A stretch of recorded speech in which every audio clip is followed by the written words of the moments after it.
Hello and welcome. मैं हूं Maryam data is good से। इस वीडियो में हम एक्सेल डैशबोर्ड्स के बारे में जानेंगे। यहाँ पर हम डेटा विजुअलाइजेशन और उसको इस्तेमाल क्यों किया जाता है वो भी देखेंगे और हम एक्सेल में चार्ट्स, डैशबोर्ड्स बनाना सीखेंगे। डैशबोर्ड में स्लाइसेस भी ऐड करेंगे और फॉर्मेटिंग भी सीखेंगे। इस ट्यूटोरियल में हमने जो भी मटेरियल्स यूज किए हैं उसे आप डाउनलोड करना मत भूलिएगा। आप उसे बिल्कुल फ्री में डाउनलोड कर सकते हैं नीचे डिस्क्रिप्शन में दिए गए लिंक से। यहाँ आप एक्सेल फाइल्स और दूसरे मटेरियल्स जैसे कि पीपीटी सब कुछ फ्री में डाउनलोड कर पाएंगे। लिंक पर क्लिक करने के बाद हमारी वेबसाइट dataisgood.com ओपन हो जाएगी और जैसे कि आप देख सकते हैं हर लेक्चर के साथ एक्सेल फाइल्स और दूसरे मटेरियल्स यहाँ अवेलेबल है। ये सब फ्री में डाउनलोड ज़रूर कीजिएगा। इससे आपकी प्रैक्टिस भी बहुत अच्छे से हो जाएगी और अगर आप कहीं स्टक हो जाते हैं या फंस जाते हैं तो आप इन फाइल्स को देख के ईजिली उस प्रॉब्लम को सॉल्व कर सकते हैं। इसलिए प्लीज़ इस वीडियो को एंड तक ज़रूर देखिएगा। अगर आप इस चैनल में नए आए हैं तो प्लीज़ हमारे चैनल को सब्सक्राइब करें और बेल आइकन को दबाएं। जैसे ही हमारी कोई भी नई वीडियो अपलोड होगी तो आपके पास उसका नोटिफिकेशन फौरन पहुंच जाएगा। तो फिर चलिए देरी किस बात की है, शुरू करते हैं इस ट्यूटोरियल को।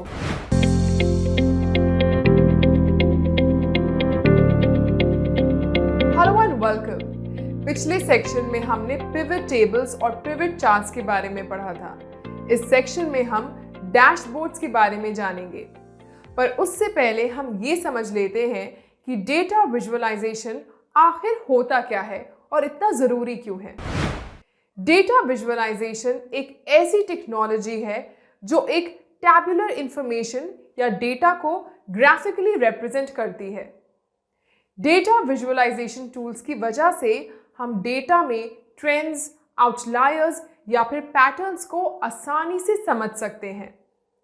डेटा विजुअलाइजेशन की मदद से हम मुश्किल पैटर्न्स को आसानी से एनालाइज करके बिजनेस इंसाइट्स जनरेट कर सकते हैं। एक्सेल में डेटा एनालिसिस टूल्स के अलावा बहुत सारे डेटा विजुअलाइजेशन टूल्स भी हैं। एक्सेल में हम अपने डेटा को bar charts, pie charts, line charts जैसे कई चार्ट्स की मदद से विजुअलाइज कर सकते हैं और डैशबोर्ड्स बना सकते हैं। डेटा विजुअलाइजेशन डेटा साइंस के लिए इतना इम्पॉर्टेंट इसलिए है क्योंकि इसकी मदद से हम अपने डेटा सेट्स के डिफरेंट वेरिएबल्स के बीच की रिलेशनशिप को समझ सकते हैं। डेटा विजुअलाइजेशंस के लिए कुछ खास बातों का ध्यान रखना ज़रूरी है। सबसे पहले सिर्फ इम्पॉर्टेंट वेरिएबल्स को ही विजुअलाइज करना चाहिए। दूसरा, डेटा विजुअलाइज करते समय अपने व्यूअर्स का ध्यान रखना बहुत ज़रूरी है। जैसे कि अगर आप एक सेल्समैन के लिए डैशबोर्ड बना रहे हैं तो आपको उन चीज़ों को हाईलाइट करना है जिससे सेल्समैन अपना परफॉर्मेंस एनालाइज कर सके। और अगर आप किसी मैनेजर या फिर सीईओ के लिए डैशबोर्ड बना रहे हैं तो आपको उन चीज़ों को हाईलाइट करना है जिससे वो सारे एम्प्लॉयज़ की परफॉर्मेंस को एनालाइज कर सके। आखिरी टिप ये है कि अगर आपको एक अच्छा डेटा विजुअलाइजेशन क्रिएट करना है तो आपको अपने डेटा विजुअलाइजेशन को आसान रखना है ताकि आपकी ऑडियंस डेटा को आसानी से एनालाइज कर सके। कॉम्प्लेक्स डेटा में से भी मीनिंगफुल इंसाइट्स निकाली जा सकती है, लेकिन उसके लिए सबसे पहले आपको अपने चार्ट्स को सिंपल रखना होगा। उम्मीद है ये टिप्स आपके काम आएंगी।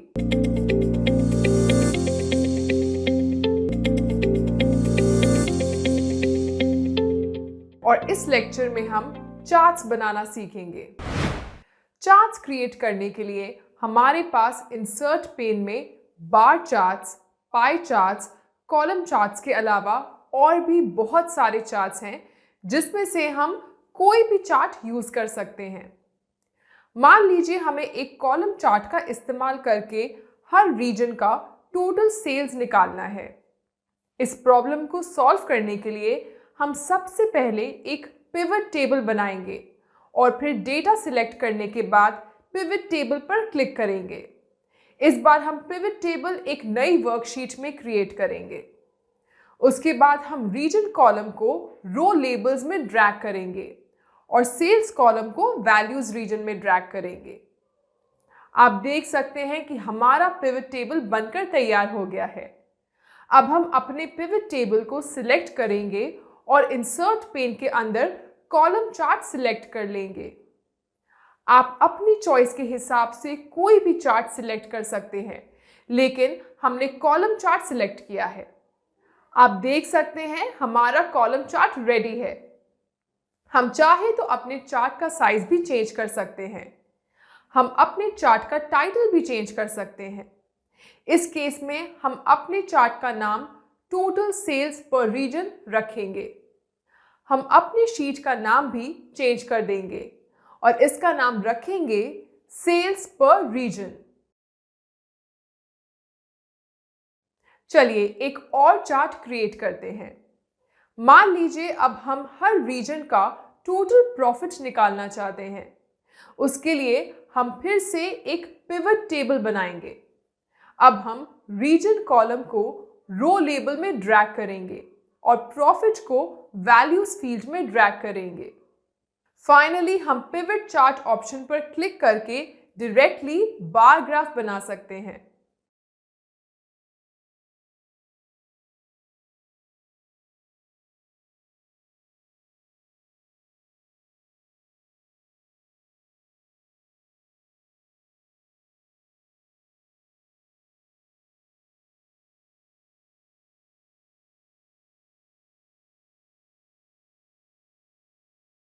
आप देख सकते हैं हमारा बार चार्ट बनकर तैयार है। इस चार्ट को देखकर हम बहुत आसानी से पता लगा सकते हैं कि हमें एक्चुअल लॉस सेंट्रल रीजन में हुआ है। फाइनली एक लाइन चार्ट भी बनाकर देखते हैं। हमने ऑलरेडी एक पिवट टेबल बनाया हुआ है जहां पर हम टोटल सेल्स पर सब कैटेगरीज निकालना चाहते हैं। अब इंसर्ट पेन में जाकर वहां से लाइन चार्ट ऑप्शन को सिलेक्ट करेंगे और हमारा खूबसूरत सा लाइन चार्ट बनकर तैयार है। अगर आप चाहें तो चार्ट का टाइटल भी चेंज कर सकते हैं।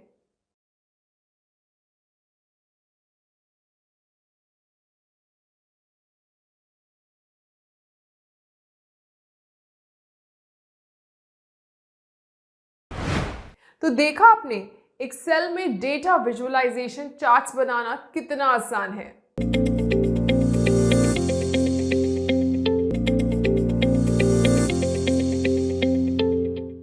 इस लेक्चर में हम डैशबोर्ड्स बनाना सीखेंगे।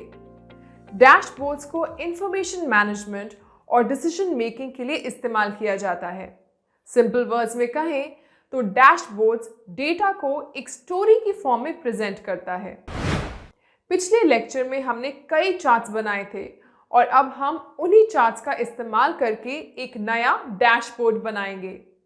उसके लिए हम सबसे पहले एक नई वर्कशीट बनाएंगे और इसका नाम रखेंगे डैशबोर्ड। सबसे पहले हम अपने लाइन चार्ट को कॉपी करेंगे। उसके लिए हमें लाइन चार्ट पर राइट क्लिक करके उसे कॉपी करना है और वर्कशीट में पेस्ट करना है। हम चाहें तो अपने चार्ट की लोकेशन को भी एडजस्ट कर सकते हैं और पूरी वर्कशीट को सिलेक्ट करके बैकग्राउंड कलर भी चेंज कर सकते हैं। इसी तरह से हम अपने बाकी चार्ट्स को इस डैशबोर्ड में पेस्ट कर लेंगे। हम अपने डैशबोर्ड में कितने भी चार्ट्स ऐड कर सकते हैं।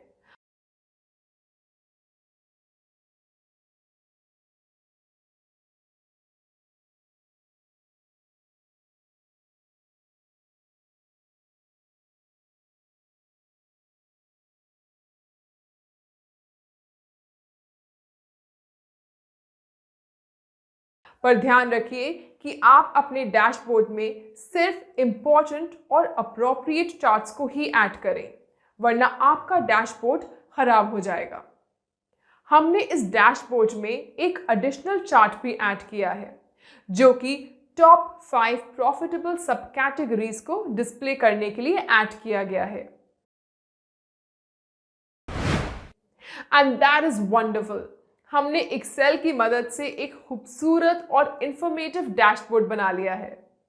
इस डैशबोर्ड में हम और कई फंक्शनैलिटीज़ को ऐड कर सकते हैं ताकि हमारे एंड यूजर्स इस डैशबोर्ड को आसानी से इस्तेमाल कर सकें।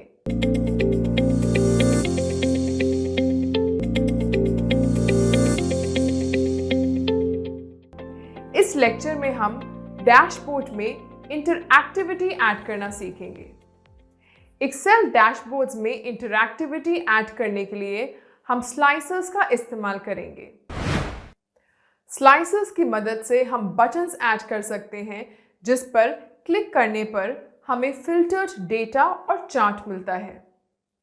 स्लाइसर्स ऐड करने के लिए हमें कुछ सिंपल सी स्टेप्स को फॉलो करना होता है। सबसे पहले एनालाइज पेन पर जाना है और इंसर्ट स्लाइसर ऑप्शन को सिलेक्ट करना है। उसके बाद हमें एक डायलॉग बॉक्स दिखेगा जिसमें हमें बताना है कि हमें कौन सी फील्ड्स या कॉलम्स पर फिल्टर लगाना है। तो चलिए हम एक फील्ड सिलेक्ट करके ओके बटन पर क्लिक करेंगे।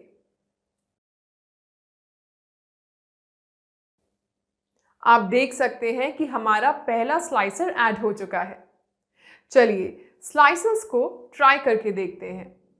बटन पर क्लिक करते ही एसोसिएटेड डेटा चेंज हो रहा है ना ये कमाल की बात। हम अपने डैशबोर्ड्स में एक से ज्यादा स्लाइसर्स भी ऐड कर सकते हैं। तो फिर चलिए एक और स्लाइसर ऐड करके देखते हैं। हमें एनालाइज पेन में फिर से जाना है और इंसर्ट स्लाइसर ऑप्शन को सिलेक्ट करना है। हमें एक खास बात का ध्यान रखना है कि हम अपने डैशबोर्ड में जितने भी स्लाइसर्स ऐड करेंगे उन्हें आपस में कनेक्ट करना बहुत ज़रूरी होता है। तो चलिए हम अपने दोनों स्लाइसर्स को एक दूसरे से कनेक्ट कर लेते हैं।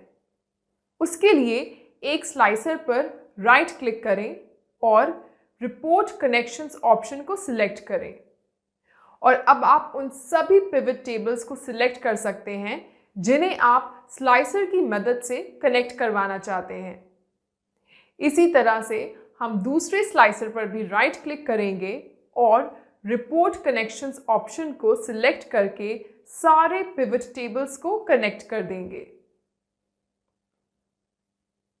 आप देख सकते हैं कि अब हमारे स्लाइसर्स और पिवट टेबल्स आपस में लिंक्ड हैं।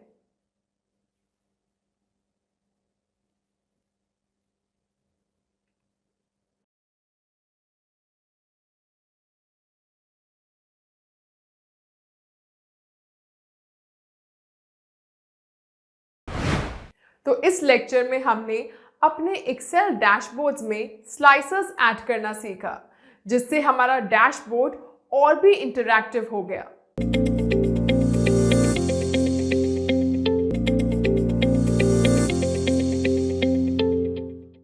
इस लेक्चर में हम अपने एक्सेल डैशबोर्ड में फॉर्मेटिंग करना सीखेंगे। हम अपने डैशबोर्ड्स में फॉर्मेटिंग ऐड कर सकते हैं ताकि हमारा डैशबोर्ड यूजर्स को अट्रैक्टिव लगे। अपने एक्सेल डैशबोर्ड्स में फॉर्मेटिंग करने के लिए सबसे पहले चार्ट्स के बैकग्राउंड कलर्स चेंज कर सकते हैं। किसी भी चार्ट पर राइट क्लिक करके फॉर्मेट चार्ट एरिया ऑप्शन को सिलेक्ट करना है और फिर हम अपनी पसंद का कोई भी कलर बैकग्राउंड के लिए चूज कर सकते हैं।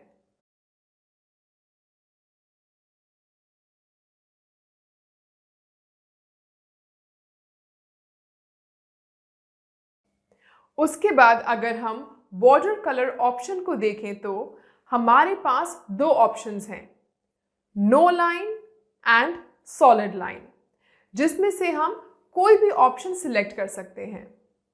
हमारे पास फॉर्मेट चार्ट एरिया में और भी कई ऑप्शंस हैं जिसे आप चाहें तो एक्सप्लोर कर सकते हैं। इसी तरह हम अपने एक्सेल डैशबोर्ड्स के बाकी चार्ट्स में भी सेम फॉर्मेटिंग अप्लाई कर सकते हैं। हम अपने डैशबोर्ड्स में ऐसे ही बहुत सारी चीज़ें ऐड कर सकते हैं जिससे हमारा डैशबोर्ड और भी ज़्यादा इंफॉर्मेटिव और ब्यूटीफुल लगे। तो इस लेक्चर में हमने एक्सेल में डैशबोर्ड में फॉर्मेटिंग अप्लाई करना सीखा। आपको इस वीडियो ट्यूटोरियल में कोई भी टॉपिक पर डाउट है या फिर कोई भी क्लैरिफिकेशन चाहिए तो प्लीज़ हमें कमेंट करके बताइए। हम ध्यान रखेंगे कि आपके सारे डाउट्स जो हैं वो क्लियर हो जाएं। अगर आपको हमारा वीडियो पसंद आया हो तो प्लीज़ इस वीडियो को लाइक करें, कमेंट करें और शेयर करें। आपके रिप्लाई से हमें इंस्पिरेशन मिलती है, जिससे हम और भी बेहतर वीडियोस बनाने की कोशिश करेंगे। सब्सक्राइब करना मत भूलिएगा और नोटिफिकेशन बेल को भी प्रेस करना मत भूलिएगा। मिलते हैं आपसे अगले ट्यूटोरियल में। Till then, take care of yourself. Bye.